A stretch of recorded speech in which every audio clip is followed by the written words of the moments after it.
Welcome back to Psychedelics Today, everybody. This is Joe Moore. Today on the show, we have Peter Addy. Thanks for joining us, Peter. Yeah, thanks for having me. So, Peter, you are formerly a research psychologist at Yale University. Now you're a therapist in private practice in Washington and Oregon. So let's maybe talk a little bit about you and your background. So I just found out that you helped found the Yale Psychedelic Speaker Series. That's amazing. Maybe you could tell us a little bit about that. Sure. So I was at Yale University for about 6 years, postdoc in research and clinical work, and then on as faculty. And one of the last things I did there was I co-founded the Yale Psychedelic Science Group, which is ongoing today. They've been doing that for maybe 3 years now, I think. And I just wanted to get a sense of who else at Yale School of Medicine is interested in psychedelics, and maybe we could just get together once in a while and talk about some of the latest journal articles that are coming out, because there's so much now. There's been just this explosion of research. It's more than any one person can keep up with, and everyone has different areas of expertise. I'm not really a brain imaging guy. I used to work with people who are, so I would love to get different perspectives on the studies that are coming out. But it quickly evolved into more of a speaker series where we can invite people from different research labs and talk about what they're doing, and just really kind of the main goal was or is to normalize that psychedelic research is research, that you can talk about it like anything else. There's nothing taboo or weird or cultish about talking about LSD or mysticism or even spiritual experiences that people have at ayahuasca retreats. These are all phenomena that you can put under a lens just like you would any other topic. And so really just trying to destigmatize it and just make it a normal topic of conversation.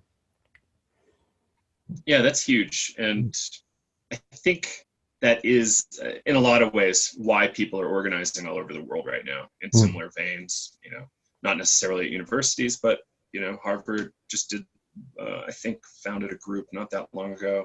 Actually, I think there's a psychiatry group at Harvard that's been doing talks for years, which is really neat. I kind of forgot about them.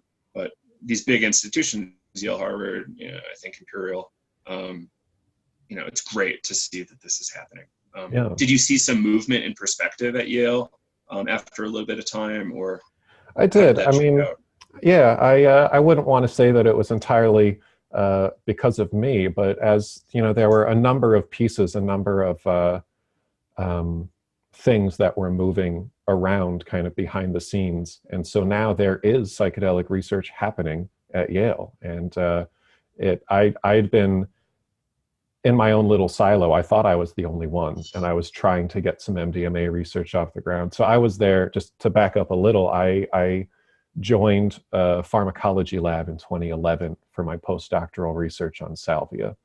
The team was studying mostly THC, but they were also doing some work with ketamine, salvinorin A, these things that I've come to refer to as atypical psychedelics, because they're not your classic serotonin 5-HT2A agonists, but they still can produce psychedelic and mystical effects with certain set and setting. So I was studying that, and I wanted to bring in MDMA research or psilocybin research, but I was kind of the only one. It was me and Andrew Sewell, who was an amazing researcher, and his big thing was cluster headaches, and he really wanted to study psilocybin or LSD for cluster headaches, and he had a small grant that he had gotten from from Cluster Busters, the Cluster Headache Society. And then unfortunately he died in 2012. And that was a big hit for everyone at the team, but particularly for me, because he was my one ally in wanting to pursue psychedelic research at Yale. So I thought I was alone and that this would never happen. And I was just kind of knocking on doors and no one was interested. I was able to I was able to drum up a little interest in some MDMA research with non-human primates for a particular pet study, but it never really We did a little pilot work, but it never really went anywhere. And I'm not really that interested in animal research. I mean, I'm glad that it's being done. And when other people do it, like that's exciting. I think that animal research can be conducted ethically. It isn't always, but I'm not 100%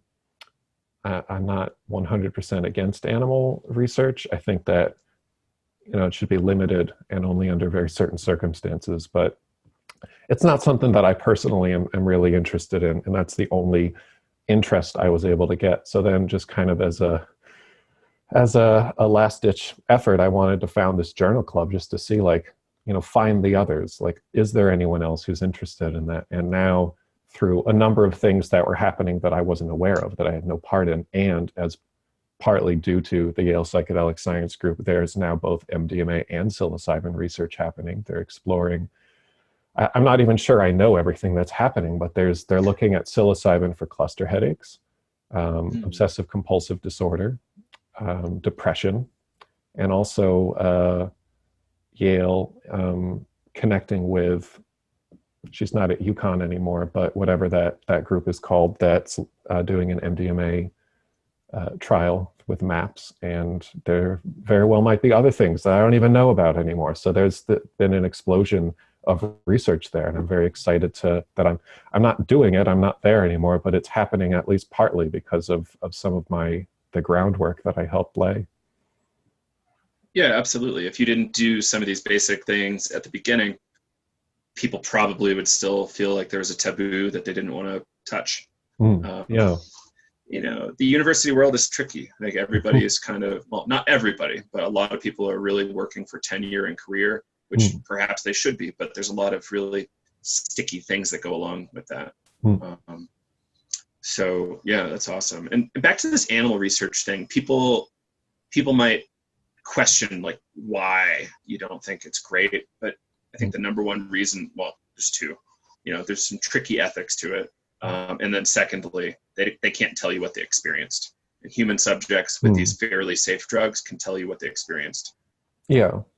And I'm a psychologist. So all of my training has been in about experience. I did a lot of work. The school that I went to at the time was called the Institute of Transpersonal Psychology. They've since rebranded. They're Sophia University now. But transpersonal psychology focuses a lot on qualitative research on the experience, the phenomenology that a person is having, and you can't ask that of a primate or a rodent. And that's always been my number one interest, is what happens.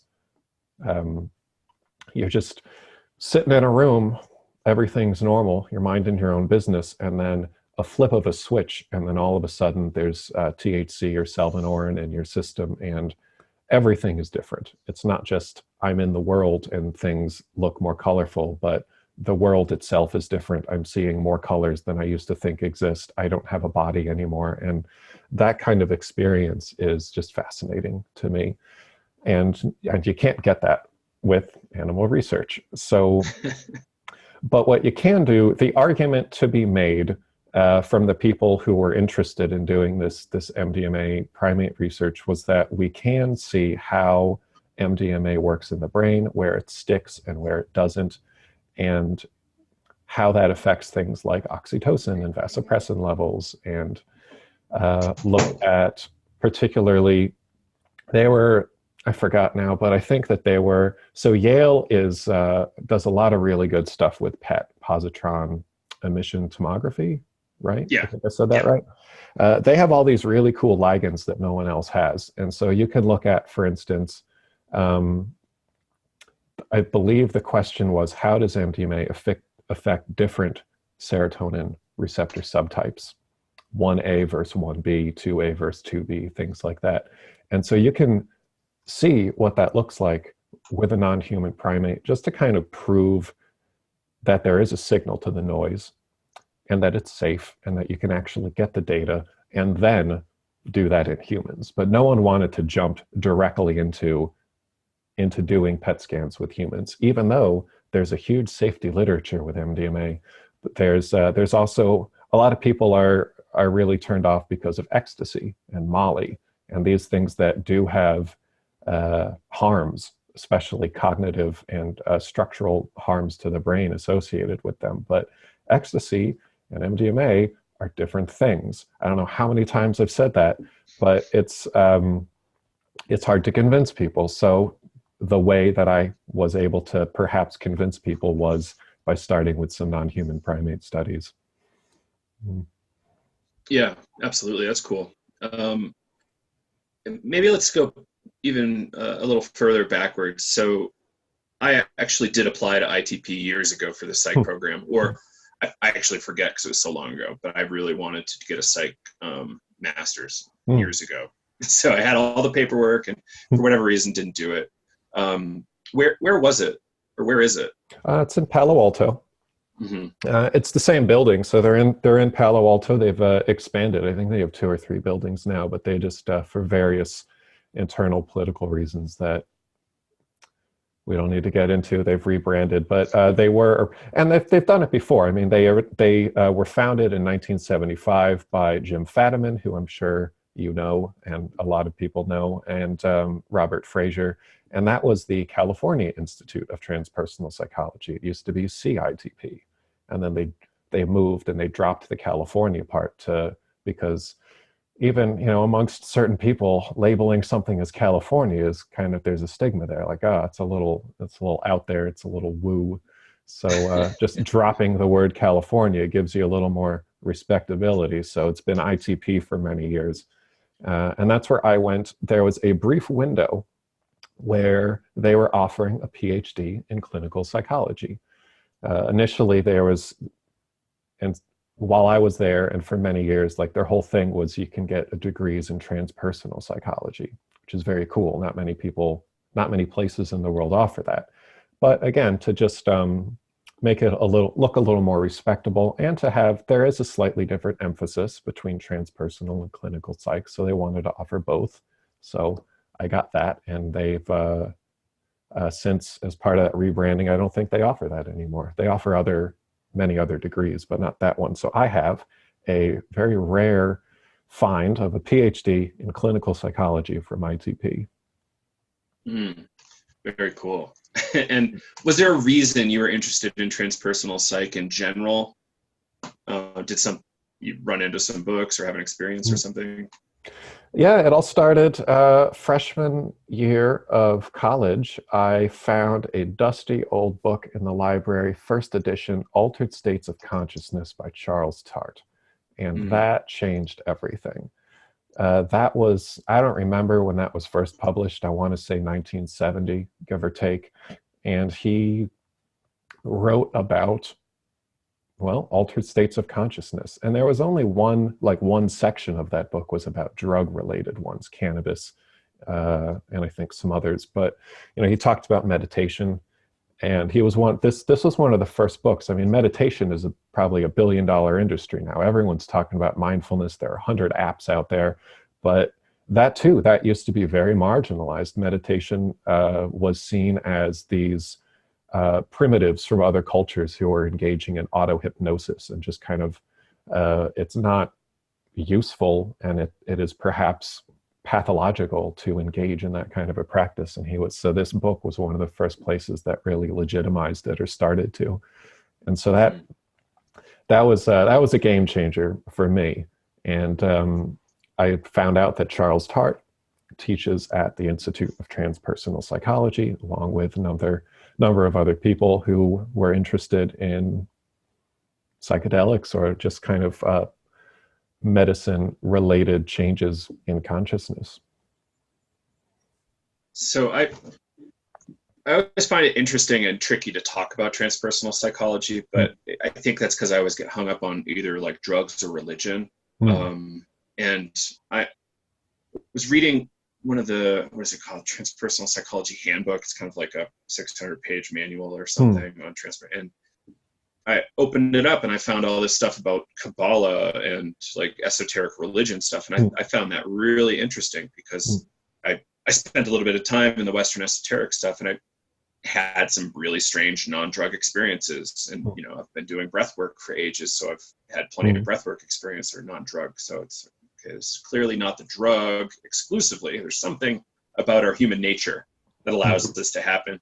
Have you ever kind of wrestled with that concept of like, what is this? I know there's minimal data to really back stuff, but you know, what do you think about that?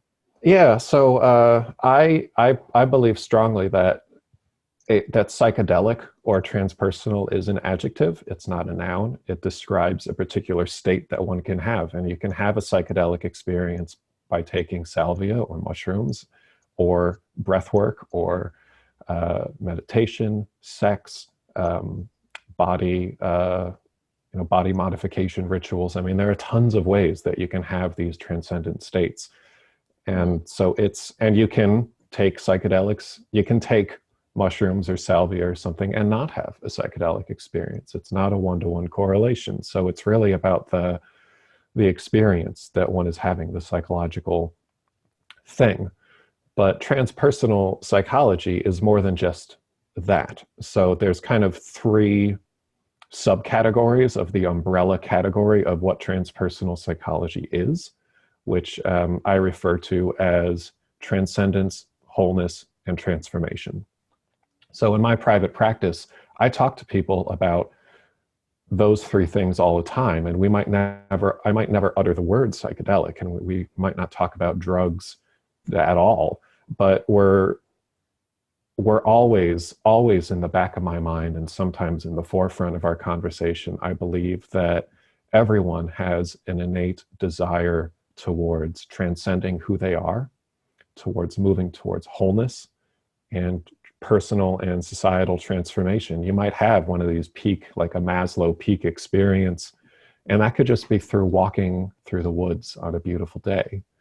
You know, it doesn't have to be related to drugs, but you have an experience that transcends the normal day-to-day waking reality. And sometimes, under certain circumstances, that can help you to become more whole. And that's to say that we're not broken and in need of fixing. We're whole as we are, and we move towards greater levels of wholeness. And then sometimes, through doing that, not only do we transform who we are, but we become more interested in and more able to transform the people around us. If I'm kind, then other people around me are more likely to be kind. And you can have ripple effects. And so transpersonal psychology is about the transformation of groups and societies as much as it is about having a cool trip. Right, absolutely. Okay, so I didn't even expect to talk about transpersonal psychology this much, but thank you for helping us there. So anything before we jump into this amazing salvia topic? Let's see. I've been noticing a lot on podcast talks that I give, things like that I talk a lot about clinical application and clinical research. And, you know, given my background, of course, I mean, that's what I did. That's what I'm interested in. I can critically read peer-reviewed articles and understand them and digest them in a way that many people in the general public probably can't. So I talk a lot about clinical work, but I don't for a second believe that that's the only way or the right way to use psychedelics. You know, psychedelic-assisted psychotherapy is proven to do a lot of really good things, and it can reduce symptoms and help people in a lot of ways, but it's not the only way, and it's not necessarily the right way. I don't think there is any one right way to use psychedelics. There are wrong ways. You know, don't take a psychedelic and drive. You know, very, very simple. You know, there are definitely wrong ways to do it, but no one culture owns this experience. Whether that's the culture of Western materialistic science or an indigenous culture, that these are tools that are constantly being adapted by new people for new things. And so I've been noticing a lot that a lot of my public persona has been talking about science, perhaps reductionistic science, and that's a wonderful way to understand them, but it's not the only way. And so I'm working a little more now to maybe be more holistic in my own approach and in my own discussion that if people want to have a recreational experience, like that can sometimes be looked down on, like, oh, you're just gonna take acid and go to a fish show. That's not spiritual. You can look down your nose at that. But that's fine. I mean, there's risks involved. I don't want to say that that's a healthy thing, and I'm not encouraging anyone to do anything that would be illegal, because that's the main risk, of course, of any of these experiences, is that they're outside the law, and going to prison is never good for your mental health. No, But that, you can even pick up actual diseases there too. yeah, So it's not ideal. yeah. But But I yeah, mean, that being I'm on said, board. if you within certain paradigms of risk management, if you want to go, uh, it's not like recreational use is bad and clinical use is good, and certainly only exploring these things within the concept of a DSM diagnosis is extremely limiting. So I guess my point is that there are a lot of different ways to approach these states and these substances, and and I don't want to come off as saying that the scientific paradigm or the clinical research paradigm is like the apex, is the best of the best. It's one of many. Right. I think when we talk like this, people get confused, right? Because the culture says like science is the only thing and medicine is the only thing. In a lot of ways, it's like exclusionary in a lot of ways. So people get a little confused when we talk about this, but I think having a healthy critique of, yeah, here we go. This is opening me up to some attacks, but a healthy critique of science and the scientific method in the modern world is helpful because it's super reductionistic and partialistic. Like science really is a series of provisional truths, right? Like, yes, with these instruments, you get these results, but who's to say those instruments are like abutting something that looks like objective truth? And when we look at transpersonal psychology, it's really holistic. And, when we look at holotropic breathwork, it's really holistic. It's bringing it down to one measure, like a depression score, is like kind of besides the point in a lot of ways. Like, is your whole life better? But how do you even measure that? Yeah. There's approaches, like people try, but I don't know. So I like to say, like, hey, challenge your assumptions about science. Science is kind of the best tool we have for getting closer and closer to, quote unquote, objective reality, but that's not necessarily a real thing anyway. So how it's, did I miss anything there on my critique? You did a really great job. I just kind of wanted to add a couple other things just in case people are confused.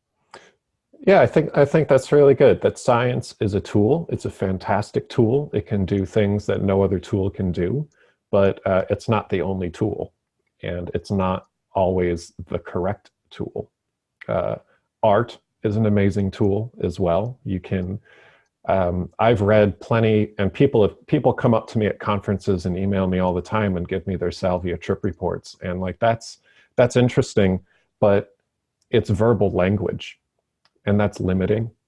So on the other hand, I've seen some images, no words associated with it other than here's an image about my Salvia trip that I think conveys it way better than 1,000 words or 10,000 words. And so art is an amazing tool. There's a lot of literature, and kind of the humanities are equal to the sciences for exploring these things, or as you mentioned, things like Kabbalah and mysticism. I mean, this is how we learn about our world and our minds. And science is a good tool, but it's not the only one. Are you familiar with Tom Roberts? Oh yeah.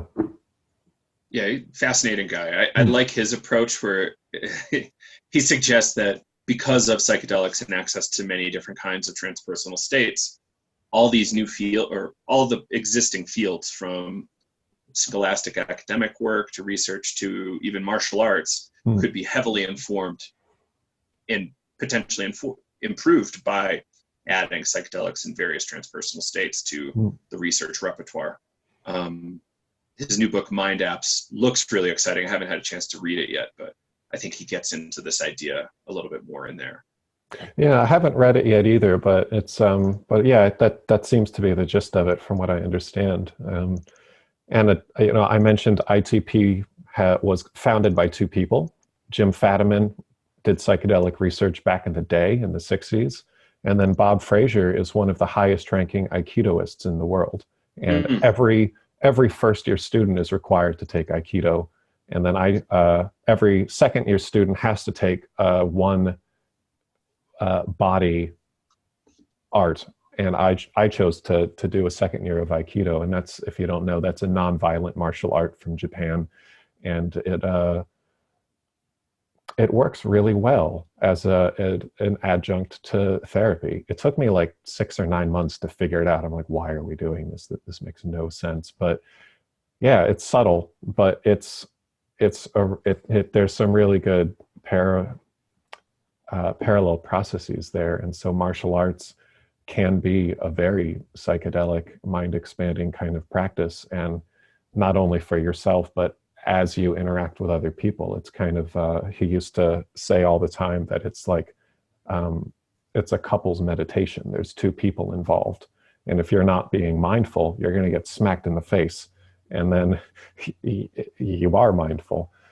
So no, to be clear, no one was taking any drugs during any of these Aikido sessions, at least not that I'm aware of. But again, psychedelic, it doesn't have to be related to drugs. An interesting phenomena that you're probably aware of is that the Brazilian jiu-jitsu world, for some reason, has really picked up psychedelics. I've seen a little of that. I don't know much. We've done a few podcasts on it. I've seen a little there, and in the world of extreme sports. I'm told that Olympic half-pipe snowboarders are regularly using LSD during practice and competition, which is super interesting to me. That to me, if that's true, I haven't talked to these people directly, but if that's true, people at this high level of performance are doing that, that really should interest sports psychologists and open up that area of research a little bit. I know what to do and how to approach that given the legal status, but it's a fascinating thing. For whatever reason, I still haven't skied or snowboarded on LSD. If and when I'm healthy and brave enough, maybe, but it's just fascinating that these people are willing to go 20 feet in the air on acid and hit ice at high speeds and apparently win medals. So who knows? Okay, so let's jump into Salvia, because this is super interesting. As you said, an atypical psychedelic, Salvinorin A, allegedly is the active molecule. Has there been research to kind of give it, this is the molecule, it's not all sorts of other stuff in the plant? Not really. I mean, we can say very clearly in rodents, primates, and humans that Salvinorin A produces these kinds of profound effects. But there are, I don't remember now, there are at least a dozen, maybe more like 20 unique compounds in the Salvia divinorum leaf. There's salvinorins, divinorins, and salvinicins, and they all have letters after them. So there are many, and none of the other ones have been examined in humans, and I don't think in primates. Maybe a little bit of rodent research on like salvinorin B or C, but it's kind of like cannabis. Cannabis is more than THC, but we don't know what any of these other things do. And it would just be, you could test each one individually and you could test different combinations of things, but that would just be a very expensive, lengthy process, even in something more simple like rodent models. So it just hasn't been done as far as I know. So Salvinorin A definitely does stuff, and it's the most common ingredient by weight, so of these unique compounds. So that's the obvious one to look at. And experientially, like based on what you've seen and read, people seem to have similar reports. Yeah, so in my doctoral research, people used a concentrated standardized extract where they were using Salvinorin A that was added to Salvia divinorum leaf. So they had some of those other compounds, but not in the same quantities, the same ratios. And then at Yale and Hopkins and the other research groups, they're using just purified salvinorin A. But as far as just reports that I get from Arrowhead or Drugs Forum or any of these people that have told me their stories over the years, it seems pretty close, if not the same, as the experience you have under pure salvinorin A. Cool. And so, how did you get interested in researching salvia? Was it just not populated with much research? That was part of it. It was at ITP, it was time for me to pick a dissertation topic. And I had a few ideas, but I didn't really know what I wanted to do. And then I read a news article that the California State Assembly was considering a bill to outlaw salvia. And so within California, salvia would be a Schedule I controlled substance. And so I thought to myself, if I don't do this research right now, pretty soon no one will be able to do this research. If it's illegal in California, it'll be illegal in more and more states. There was a federal push in 2006. And any day now, salvia will be federally outlawed. And then no one's going to be able to do this. I mean, obviously you can do research on Schedule I substances, but it's a lot harder. And you have to be a lot more motivated. But right now, if there's no state rules, I could just do something. I can't do a lot. I don't have the material or the money or anything, but I could do something now while I still can. So that's what pushed me to study salvia. It also pushed me to dip my toes into the water for the first time with political activism. I wrote the author of that bill, and I wrote every member of the committee who was considering it, and so did Daniel Siebert, and so did the Arrowhead organization, and we were able to convince them to not do that. So the bill was not voted on. The author then went back and he rewrote it to make salvia be illegal for minors. And that did pass. So in California now, if you're 18 or over, you can possess, buy, sell salvia. But if you're a child, a teenager, then you can't. And I disagree with that for a few reasons, but but that was my first taste that just writing letters, I didn't speak to anyone in any committees or anything, but just by kind of making my voice heard, I and other people were able to change this committee's mind. And that was pretty cool. Yeah, absolutely. That's very helpful. And what year was this? Oh, let's see, maybe 08 or 09. That seems about right. That's kind of peak salvia for the States. Right around the time YouTube was getting very popular, and salvia on YouTube was very popular. Yeah, that's interesting. Cool. So how did you approach your research? Did you do field study first and some case reports, or what were you going after? I jumped right into it. I wanted to study the experience. And at this point, so the landscape in 2008 was there were two studies of salvia use in humans. Daniel Siebert's groundbreaking work published in 94 or 96, first ever, where he gave salvia to human beings and recorded, and he looked at both salvia and salvinorin A, which was really cool, and a few different routes of administration. And so this proved beyond a shadow of a doubt that salvinorin A has psychoactive effects. No one knew why back then. We knew it didn't affect serotonin probably, but we didn't know what it did. And then in 2002, there was an Italian team that just looked at some pharmacokinetics and pharmacodynamics. What does this look like in urine samples? They didn't really do anything about the subjective effects or anything. It was pretty basic work. And the main finding in that study was that people on salvia don't like getting their blood drawn. More than one person refused that. I could see that. Yeah. That's interesting. People typically, I don't know if it's 100% of the time, if you get the appropriate dose, you're essentially dissociated. And, any kind of intervention, I could see not liking being touched and plenty of other things, especially jabbed with a needle, Yeah. Hmm. Yeah, so that was the landscape at the time, and I knew that Johns Hopkins was doing something, but I didn't really know a lot about what. And They're so it really was, quiet about their salvia stuff still. yeah, yeah. Yeah.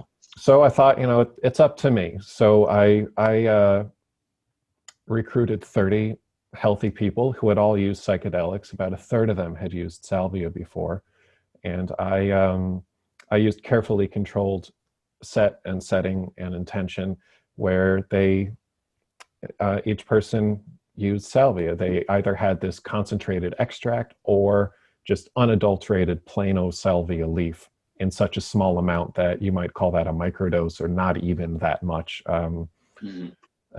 Man, what was that? 25 milligrams, whereas a full-on psychedelic dose of unadulterated salvia leaf, you might need a gram. Um, so 25 milligrams. Smoking a gram is tough. Yeah, it Um, is. That's just a lot of material you have to go through. So, but so that's why a lot of people use extracts, and this is more ecologically valid, more generalizable, to use the parlance, because no one in the real world is using salvinorin A. You just you just don't have access to that. You don't have access to microgram scales very often. Um, yeah. so most people are using the leaf or extracts of the leaf. So that's what I wanted to do. Hmm. And so each person either smoked one or the other in counterbalanced double-blind conditions. And I did a very good job, I think. I worked very hard to create a relaxing set and setting. There was low lighting. You got to sit in a recliner and put your feet up. I had some classical music playing in the background. I led everyone through a body relaxation script. And we did a brief, just kind of mindfulness exercise. And then they smoked it themselves. And that was, for whatever reason, that was a key point with my institutional review board. I'm not the one using the lighter and like making them smoke. They're doing it. I'm just giving Right. it to them. And then they just had an experience. And then maybe 10 minutes later, they came back and we talked about it. And I had some standardized questions that I asked everyone, which was basically, what did you see? What did you hear? What did you smell? What did you taste? What did you touch? What did you feel emotionally? Like just kind of running through Mhm. some of those systems. And I just wanted to record what was going on, what happened. And I did a few quantitative measures, but most of it was qualitative. And and so that was, man, that was '08 through 2010, Mm. probably. And then published my dissertation. And then from that, 2 articles. So you can read the quantitative paper came out in 2012, and then the qualitative paper a few years after that. That's great. Um, did you, so typically people are able to sit still, kind of. Did you have people kind of get up and get a little agitated in the room or Not try to escape? agitated, but I'd say um, I definitely reported this because that's such a common thing that you see in YouTube. But so I definitely have the numbers, but not in my head right now. But I want to say 2 people. I want to say 2 people got up, like stood up, and moved in any way. The other, everyone else just kind of laid there. I mean, if you were just an observer looking in, you'd be like, oh, someone's napping on a chair, and then someone else is sitting there with a little notepad. Hmm. And the first person is maybe talking in their sleep a little bit once in a while.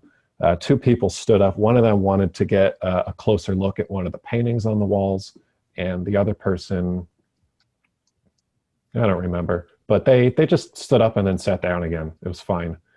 So Cool. you see all these scary things on YouTube, people walking into glass tables and all this stuff, and I'm sure part of that is the set and setting. Again, I wanted to uh, really help people feel comfortable to just lay there in a chair for 20 minutes. So yeah, that's great. I think a lesson here is that even with atypical psychedelics, the standard rules seem to persist. Hmm. Um, yeah. Were you in the ITP building, or did you have a different lab you went to?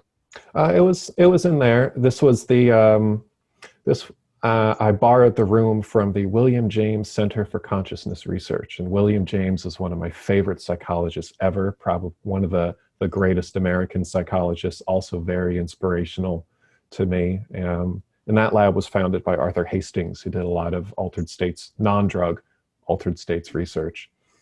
So he had a good setup. He had a good room already for his own projects. And so I was able to borrow that and just kind of, it was in the back of the building, so there wasn't a lot of loud noise. I tried to schedule the stuff in the evenings or weekends when there weren't a lot of people around. That's great. And to mention, it wasn't just me and them. Another part of the review board is that I needed to have a nurse. So I just put all this on my credit card, and I found one nurse and then one EMT who were able to just work for minimum wage to just kind of sit there in the next room just in case.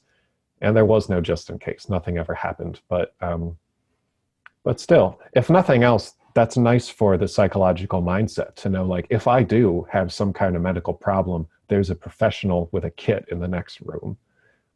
It's not needed, but that can kind of take the edge off a little bit, I think. Yeah, it's interesting. I've had that actually cut both ways. Some people say, why do I need a nurse? I thought this was really safe. It's like, well, yeah, but but it's interesting, right? There's some subtlety there. And I don't think we have enough research to really know how to totally navigate that, but I think we're getting closer, especially, in the last decade. Yeah. Well, one of my all-time favorite scientific experiments is from, I want to say, the 60s, early 60s. They were doing some kind of sensory deprivation adjacent research, because we think about like float tanks, but there are other paradigms for sensory deprivation. And so it's my favorite study. I got it somewhere. We could link to it later if I can find it. But they just, so a team would have someone sit in a room, and it's just a room. They're just sitting in a chair. There's nothing to do and nothing to look at. And they're just kind of sitting there by themselves. And then after whatever the time frame was, the RA would come in and just ask them some questions, whatever, just kind of boring. It's not great, not bad. Half of the time, half of the condition, there was a tray. There was a little table with a little tray in the room. And the tray had some syringes that were labeled for emergency use only. No one mentioned it. No one said, like, hey, you might have a bad time. No one even pointed it out. It was just there in the corner. And if you're just sitting in a room with nothing to do for, I don't know, a half an hour, you're going to notice it. You're going to look at it. And so when the researchers came in afterwards and asked the subjects about their experience, there was a lot more anxiety. It was very uncomfortable, and a lot more stuff came up from just sitting in a room because it had that tray in the corner.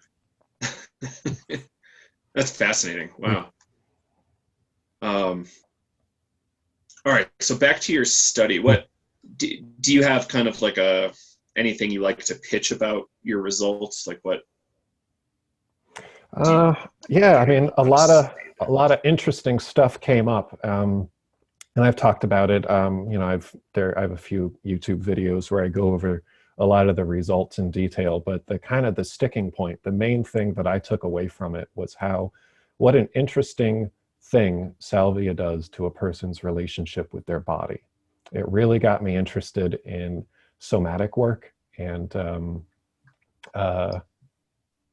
embodiment, and in mind-body practices. I had already been practicing Aikido and yoga, but it got me just really more interested in that side of things because of how salvia affects your body. And sometimes it turns your body into other things. You might be a zipper, or you might be the leg of a chair, not even the whole chair, just a leg of a chair. And so sometimes your body just radically alters into something else. And then other times your body is still there, but it's quite different. That maybe, let's see, someone could feel their heart beating, but it was in their knees instead of their chest. And they felt that the spirit of salvia, because there's a personification of this plant, usually as a woman, and that the salvia spirit reached in and rearranged this person's organs, or you can kind of feel this unzippering in your body as well as seeing it in the room around you. And so just the way that people's bodies change, totally unique. You get things that you just are not reported with serotonergic psychedelics. Right. Yeah, we talk about it like dimensionality and somatic stuff. I do find that really interesting, and that is like very apparent in the literature, right? Like squishing and stretching, are like the basics. Then identification with things is really interesting. That what's the term for like in the body sensation? It's not proprioception, because that's more like how your body is in space, but it's like an internal proprioception. Interoception. Interoception. Okay. Which is a word that I never knew that concept. I learned about that in trying to figure out what was going on with salvia. I learned about interoception and how the interoception sense is sometimes connected with different kinds of treatment for depression, drug abuse, and things like that. So there is a clinical understanding of how people's sense of interoception can change over time, and how one person's can be different from another's. But as far as I know, that's never really strictly been plugged into the psychedelic world outside of my own interests. Right. There's not too much like that would actually be a great line of interest that people researchers could just go at. That in and of itself could be a career, I think, if you had the right funding.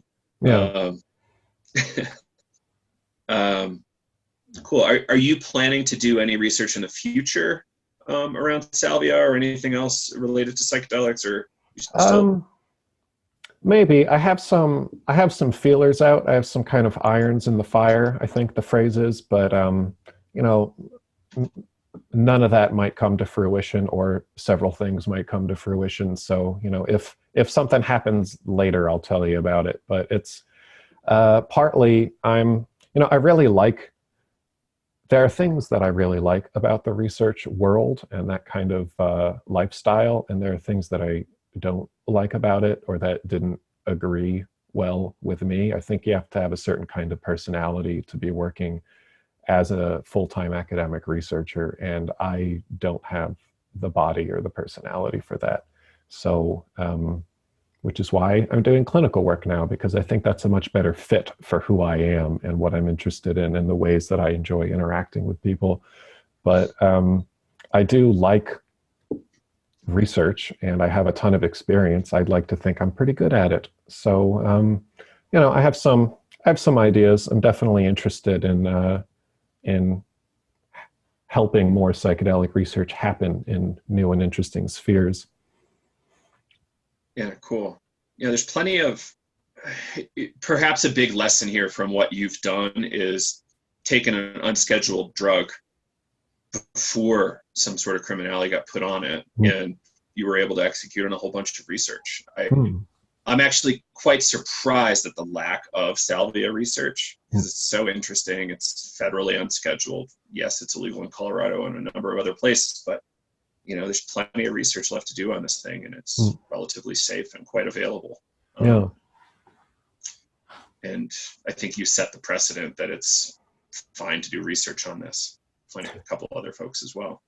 Yeah, I think there are many reasons why, but I think one kind of barrier to further exploration is that it's pretty weird.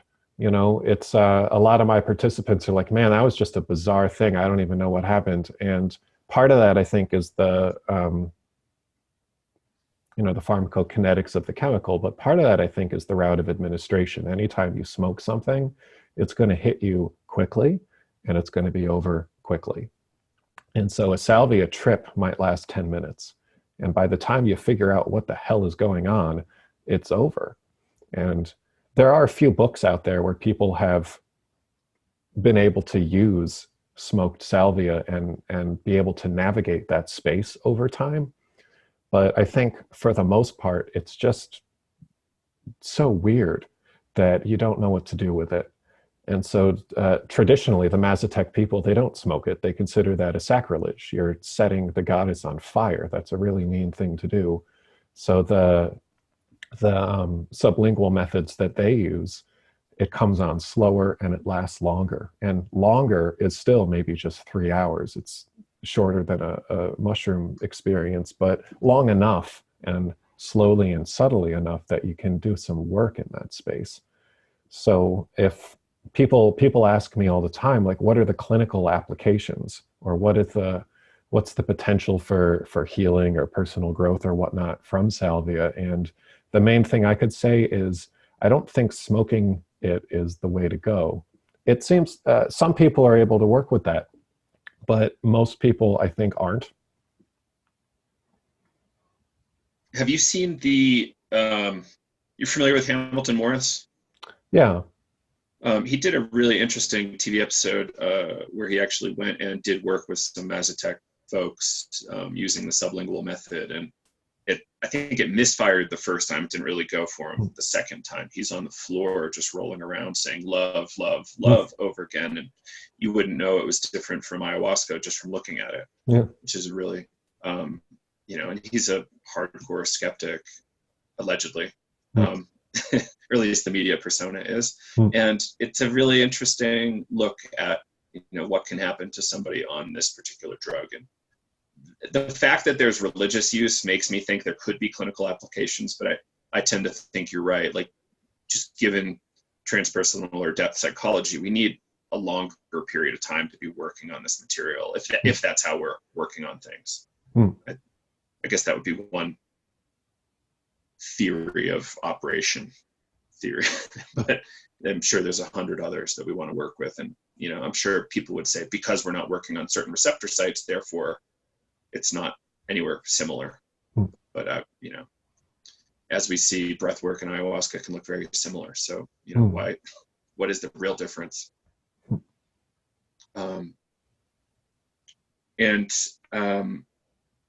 I suppose any words of advice for younger folks trying to get into the field?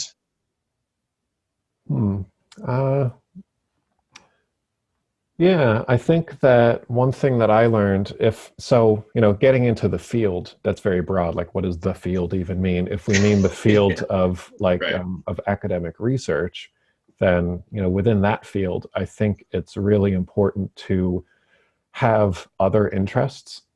For several reasons. One is that it's not easy to get funding for this stuff. But even if there's like an amazing source of funding that you can get for any kind of psychedelic research you want, for the most part, you want to attach it to something else. I think one of the brilliant things that MAPS did is they weren't coming across as saying, we want to study how MDMA is useful. I mean, of course, that's what they wanted to do. But the way that they're selling that is, PTSD is terrible and we don't have a lot of good treatment for it. Here's something that might be a unique way to help with that. And it just so happens that it's this really interesting psychedelic drug. The same way with most of the psilocybin research and everything else, that if you're interested in depression or OCD or cluster headaches, that's the interest, that's the thing that you're focusing on, and that you can apply psychedelics to it because it's just a tool. It's just a tool like any other tool that can be researched. There's nothing weird about it. And that's kind of the way that it's expected to go, at least in my experience and the experience of other people in academia that I'm aware of, that you want to have other things that you're interested in that you can tie psychedelics to. And also I'm known as like the Salvia guy. I'm the Salvia expert, and I have publications in some other stuff, but the bulk of it is on Salvia, and that's good because I'm seen as the expert. But that can also kind of go against me, that if I wanted to, I don't know, do a research study on interoception that had nothing to do with drugs, but I just wanted to study how people's bodies, how their feeling of their bodies changes over the course of a treatment, right? People might say, oh, well, he's he's not an interoception guy. He's not a depression guy. He's the salvia guy. And so you can kind of put yourself into too much of a niche. So having other interests helps against that. Right. Yeah, that's huge. I think in Hollywood terms, it's typecasting, right? That's like you right. just get Yeah. stuck. And you're like, how do I get out of this? I Mm. got to do some cheap horror movies first. Well, I think, just to show that problem solving can happen and you can get out of it for people that want to do research, like you find the interoception people and you try to just partner on a project. And, academic research is alive and well. It's really well funded. There's plenty of projects to do. So, that's what you want to do. There's avenues. Yeah. And collaboration is really key to that. So there's no, we see like, we get these big names like, Roland Griffith, he does this amazing work, but he's part of an amazing team.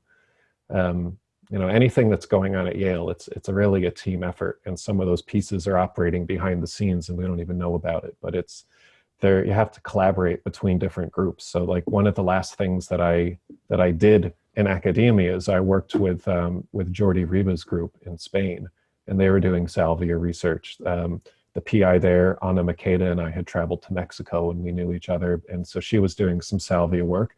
And I said, hey, how about interoception? Can you check that out? And so they did. And so we were able to collaborate on that piece together. And we found that, low doses of salvia increase some measures of interoception. You're more trusting of your body. High doses of salvia decrease interoception, that you are less trusting of your body and you're less aware of and less able to make sense of your body, which, obviously, but it's good to be able to show that in a statistical way and to say it affects interoception in this way, but not that way. And that ties into the broader literature. Right. Yeah, that's fascinating. All right. We're coming up on an hour, so maybe we can let people know what your website is and how they can get in touch with you if they want to work with you in the future. So yeah, what's your website? Yeah, so my website is peterhaddy.com. If you go on PubMed, there are other Peter Addys in the world. So I'm distinguishing myself with my middle initial. So you go to peterhaddy.com. You can email or contact me, and I try to link all of my papers and talks and stuff on there for people who don't have, who can't get behind the paywall. Thank you for doing that. And you work with clients remotely over the internet too, not just in person? Right. I have an office in Vancouver, Washington, and I do a lot of online video psychotherapy, which is really cool medium. I really like being able to see people where they're at anywhere in the States or internationally. Yeah, and so just to kind of wrap up, I think, so a lot of people come up to me and they'll say, again, like, what are the clinical implications, or like, how could I work with this? And it seems, so again, I'm not specifically giving advice, especially if you're in a state where it's illegal. I'm not recommending anyone break any laws, but if you're able to, and you wanted to explore this, I would probably not start with smoking. And set and setting are all the more important. It's always important for any kind of exploration, but it's especially important here. In Mexico, they say that the salvia spirit is timid like a deer, and bright lights and loud noises scare her away. And so it has to be dark, it has to be quiet, and the chanting is essential.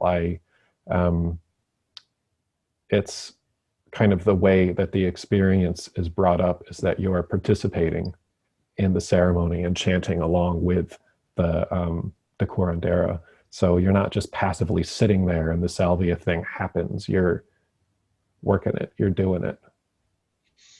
Interesting. Okay. Yeah. There's plenty of states where this is legal, everybody. So, be safe. People have, been a little roughed up by this substance, and you can play your cards right if you're just careful. So please play nicely and don't get hurt with this stuff. And if you're going to do research, share your data. It's really interesting stuff. And we're always up for hearing amateur research over here, citizen science. So anything you've got, we're probably interested in. So Peter, Addy, thank you very much for joining us on Psychedelics today. I hope we get you on again in the future. Yeah, thanks for having me.